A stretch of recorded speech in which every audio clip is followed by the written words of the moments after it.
Welcome to the 1,000 Nights and One Night. Now, when it was the 991st night, she said, It hath reached me, O auspicious king, that the Marid, having taken up Ma'aruf the Cobbler, flew off with him and set him down upon a high mountain and said to him, O mortal, descend this mountain, and thou wilt see the gate of a city. Enter it, for therein thy wife cannot come at thee. He then left him and went his way, whilst Ma'aruf abode in amazement and perplexity, till the sun rose, when he said to himself, I will up with me and go down into the city. Indeed, there is no profit in my abiding upon this highland. So he descended to the mountain foot and saw a city girt by towering walls, full of lofty palaces and gold-adorned buildings, which was a delight to beholders. He entered in at the gate and found it a place such as lightened the grieving heart. But as he walked through the streets, the townfolk stared at him as a curiosity, and gathered about him, marveling at his dress, for it was unlike theirs. Presently one of them said to him, O man, art thou a stranger? Yes. What countryman art thou? I am from the city of Cairo the auspicious. And when didst thou leave Cairo? I left it yesterday at the hour of afternoon prayer. Whereupon the man laughed at him and cried out, saith, Come look, O folk, at this man, and heareth what he saith. Quoth he, What doth he say? And quoth the townsman, He pretended that he cometh from Cairo, and left it yesterday at the hour of noon prayer.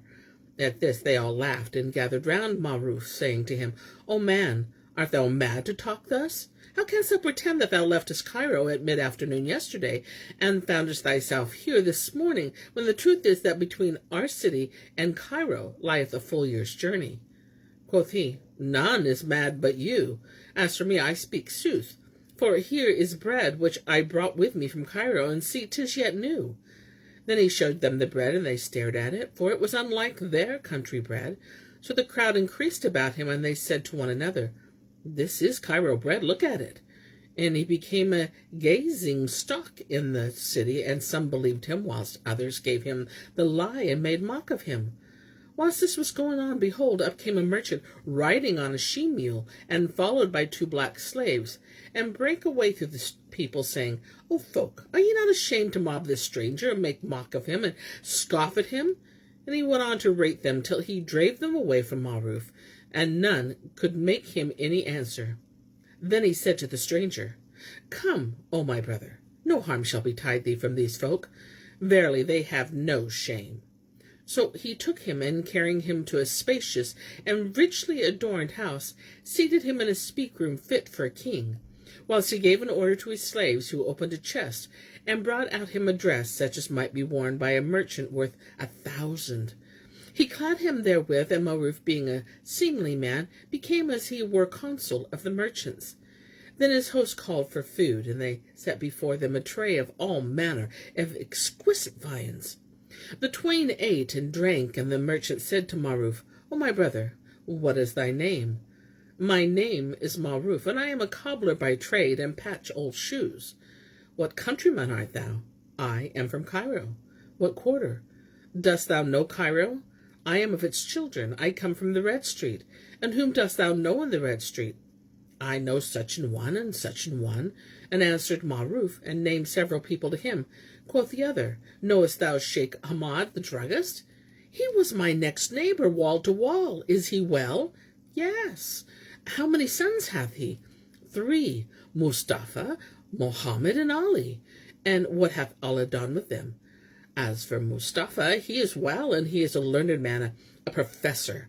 Mohammed is a druggist, and opened him a shop beside that of his father's, after he had married, and his wife hath borne him a son, named Hassan. Allah gladden thee with good news, said the merchant. And Ma'aruf continued, As for Ali, he was my friend when we were boys, and we always played together, I and he. We used to go in the guise of the children of the Nazarenes, and enter the church and steal the books of the Christians, and sell them, and buy food with them. And he chanced once that Nazarenes caught with us a book, whereupon they complained of us to our folks, and said to Ali's father, And thou hinder not thy son from troubling us, will complain of thee to the king. So he appeased them, and gave Ali a thrashing, whereupon he ran away none knew whither, and he hath now been absent 20 years, and no man hath brought news of him. Quoth the host, I am that very Ali, son of Sheikh Hamad, the druggist, and thou art my playmate, Ma'aruf. So they saluted each other, and after the salam, Ali said, Tell me why, O Ma'aruf, thou camest from Cairo to this city.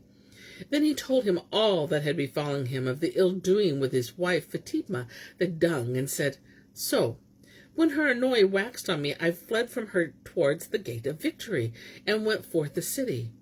Presently the rain fell down on me, so I entered a ruined cell in the Adila, and sat there weeping. Whereupon there came forth to me the haunter of the place, which was an Ifrit of the jinn, and questioned me, and I acquainted him with my case. And he took me on his back, and flew with me all night between heaven and earth, till he set me down on yonder mountain, and gave me to know of this city. So I came down from the mountain, and entered the city, when the people crowded about me, and questioned me.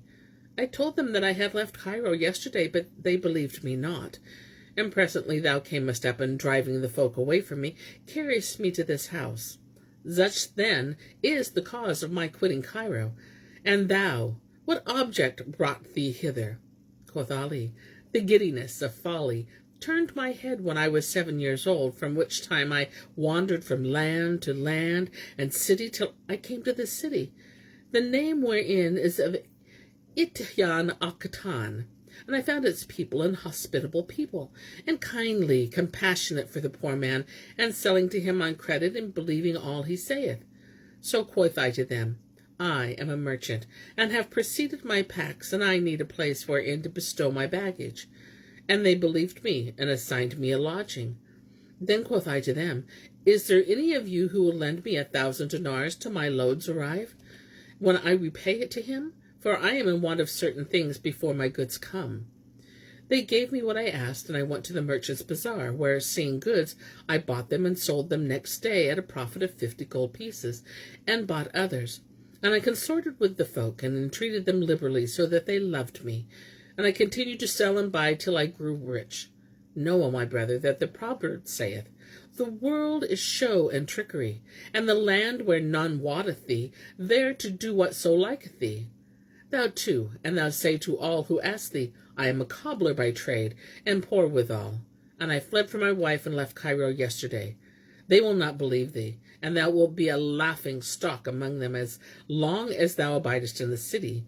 Whilst thou tell them, An Ifrit brought me hither, they will take fright at thee, and none will come near thee. For they will say, This man is possessed of an Ifrit, and harm will betide whoso approacheth him. And such public report will be dishonoring both to thee and to me, because they keen I come from Cairo. Ma'aruf asked, How then shall I do? And Ali answered, I will tell thee how thou shalt do, inshallah. Tomorrow I will give thee 1,000 dinars, and a she-mule to ride, and a black slave, who shall walk before thee and guide thee to the gate of the merchant's bazaar. And do thou go into him. I will be there sitting amongst them, and when I see thee, I will rise to thee, and salute thee with a salam, and kiss thy hand, and make a great man of thee. Whenever I ask thee of any kind of stuff, saying, Hast thou brought with thee aught of such kind? Do thy answer, Plenty. And if they question me of thee, I will praise thee and magnify thee in their eyes, and say to them, Give him a storehouse and a shop. I also will give thee out of a man a great wealth and generosity. And if a beggar come to thee, bestow upon him what thou mayest. So will they put faith in what I say, and believe in thy greatness and generosity, and love thee. Then will I invite thee to my house, and invite all the merchants on thy account, and bring together thee and them, so that all may know thee, and thou know them. And Shahrazad perceived the dawn of the day, and ceased to say her permitted say. Now, when it was the 992nd night, she continued, It hath reached me, O auspicious king, that the merchant Ali said to Ma'aruf, I will invite thee to my house, and invite all the merchants on thy account, and bring together thee and them, so that all may know thee, and know them whereby thou shalt sell and buy and take and give with them. Nor will it be long ere thou shalt become a man of money. Accordingly, on the morrow he gave him 1,000 dinars, and a suit of clothes, and a black slave, and mounting him on a she-mule, said to him, Allah give thee quittance of responsibility for all this, inasmuch as thou art my friend, and it behoveth me to deal generously with thee. Have no care, but put away from thee the thought of thy wife's misways, and name her not to any. Allah requite thee with good, replied Ma'aruf, and rode on, preceded by his blackamoor, till the slave brought him to the gate of the merchant's bazaar, where they were all seated amongst them. Ali went when he saw them, rose and threw himself upon him, crying, A blessed day, O merchant Ma'aruf, O man of good works and kindness. And he kissed his hands before the merchants, and said to them, Our brothers, ye are honored by knowing the merchant Ma'aruf. So they saluted him, and Ali signed to them to make much of him, wherefore he was magnified in their eyes.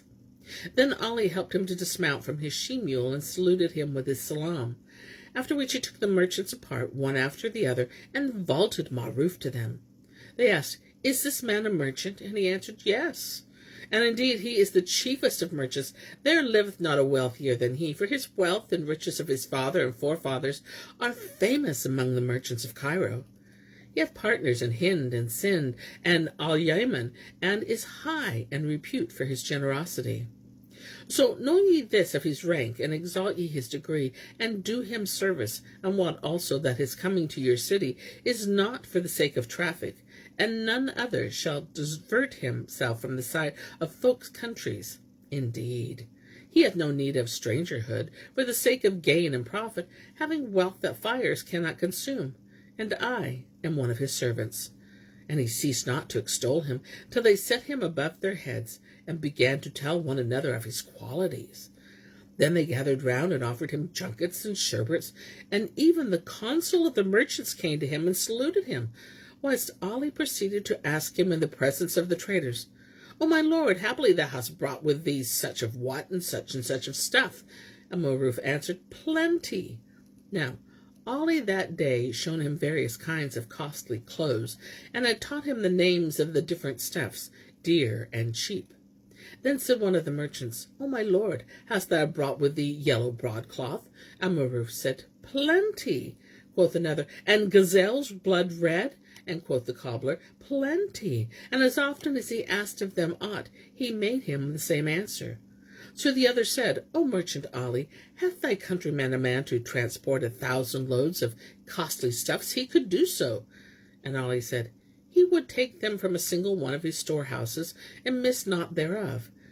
Now, whilst they were sitting, behold, up came a beggar, and went round about to the merchants. One gave him half a dirham, another copper, but most of them gave him nothing, till he came to Ma'aruf, who pulled out a handful of gold, and gave it to him. Whereupon he blessed him and went his way. The merchants marveled at this, and said, Verily, this is a king's bestowal, for he gave the beggar gold without count. And there he was not a man of vast wealth and money without end, he had not given the beggar a handful of gold.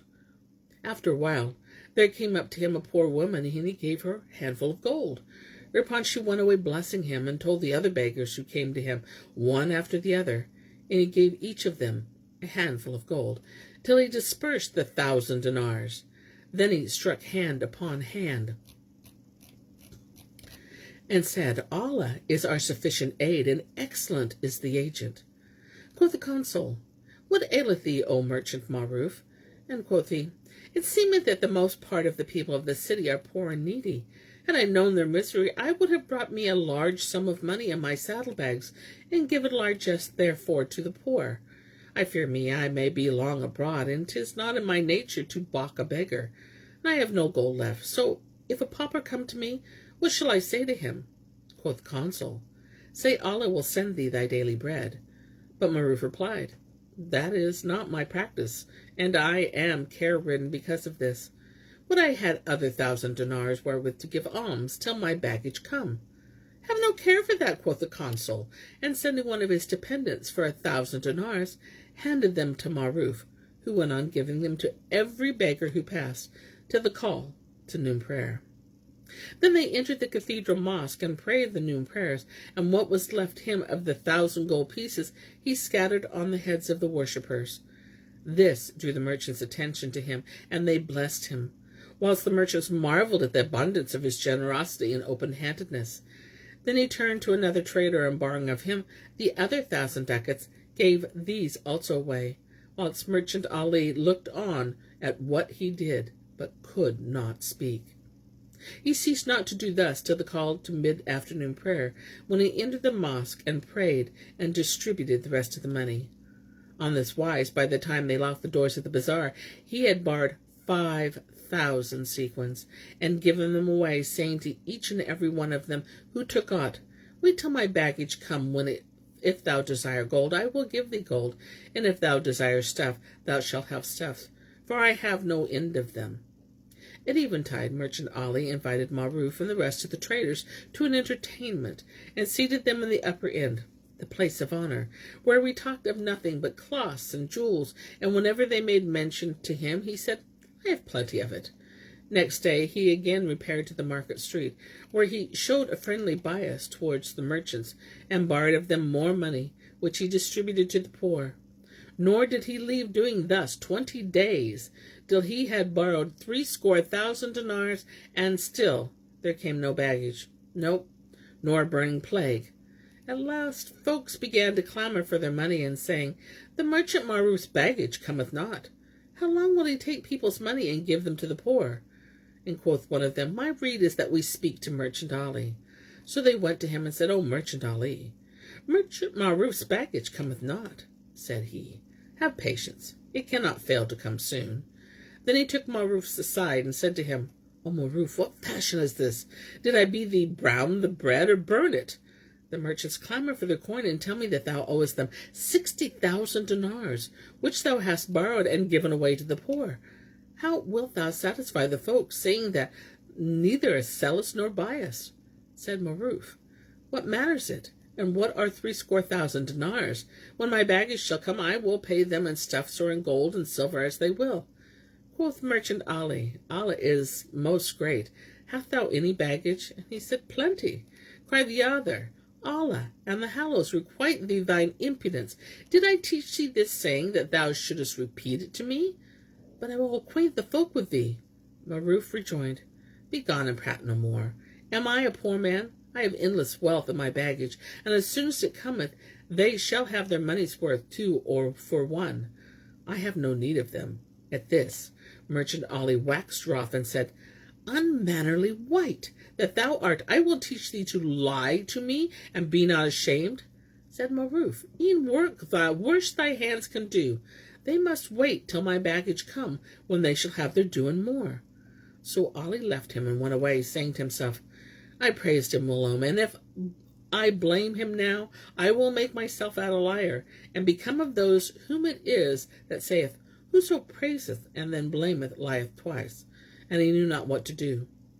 Presently the traders came to him and said, "O Merchant Ali, hast thou spoken to him?" Said he, "O folk, I am ashamed, and though he owe me 1,000 dinars, I cannot speak to him. When you lent him your money, you consulted me not, so you have no claim on me. Dun him yourself. If he pay you not, complain of him to the king of the city, saying, He is an impostor, who hath imposed upon us, and he will deliver you from the plague of him."